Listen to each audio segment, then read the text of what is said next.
నాకు పడితే నేను ఇక్కడికి వెళ్ళడం టైం వేస్ట్.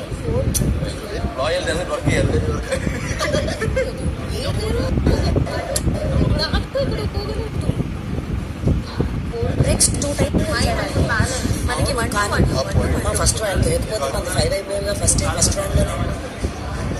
That's true. నువ్వు తోయడం స్టార్ట్ చేసింది వాళ్ళు కదా, ఫౌల్ చేసింది వాళ్ళు. యష్మి వచ్చినప్పుడు 3 బ్రిక్స్ పడిపోయినాయి. నెక్స్ట్